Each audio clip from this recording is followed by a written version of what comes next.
Bonjour, je suis Sahil Chitaman, organisateur du mouvement citoyen libre. Aujourd'hui, nous proposons le Chagos Islands. 1965, en anglais, qui sépare Chagos de Maurice pour créer le British Indian Ocean Territory, BIOT. Et après ça, nous tirons l'indépendance le 12 mars 1968. C'était un peu le prix à payer pour l'indépendance. Entre 1965 et 1973, les Britanniques finissent expulser Sagossiens des autres terres ancestrales.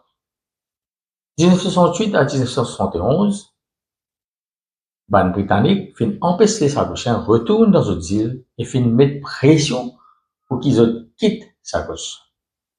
1971, les Britanniques finissent intensifier l'expulsion forcée des Sagossiens pour permettre de construire une base militaire américano-britannique à Diego Garcia. 1973, dernier Sagossien finit expulsé de force de Diego Garcia. Il envoie Sagossiens, principalement à Maurice et Seychelles, souvent sans compensation, sans logement, ni emploi. En février 2019, la Cour internationale de justice de l'ONU qui déclarait que séparation Sagos de Maurice en 1965 par les Anglais était complètement illégale. Sa séparation-là, qui viole le droit de l'autodétermination du peuple mauricien. En mai 2019, l'Assemblée générale de l'ONU finit adopter la résolution 73/295 qui reconnaît que Chagos forme partie intégrante de Maurice et qui aussi exigeait que les Britanniques puissent sortir depuis Chagos dans les 6 mois qui suivent. Mais ils sont toujours encore là-bas.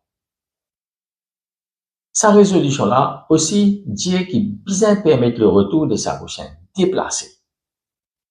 Les Nations Unies finit déclarer qu'il l'Angleterre n'a aucune souveraineté légitime le Sagos et que c'est Maurice qui est le souverain légitime de l'archipel.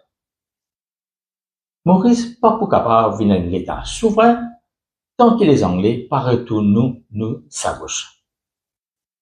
Dans l'accord qui est déjà négocié avec l'ancien régime et signé le 22 mai 2025 avec l'actuel régime, il a accepté que la base militaire américano-britannique de Diego Garcia continue à fonctionner sous un bail de 99 ans renouvelable de 40 ans pour une location moyenne de 101 millions de livres sterling par an, c'est-à-dire 6 milliards de roupies par an.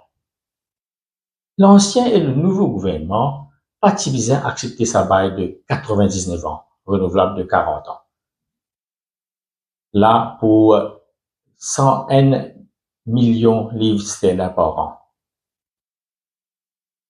Nous, au sein du mouvement citoyen libre, nous pensons que sa durée de 99 ans-là est beaucoup trop longue et une bail de 50 ans renouvelable avec des nouvelles conditions qui sont plus raisonnables.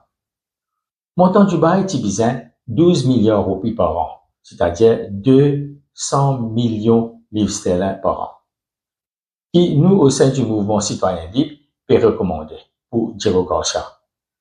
Il n'est pas énorme pour une base militaire stratégique pour les Britanniques et Américains dans l'océan Indien.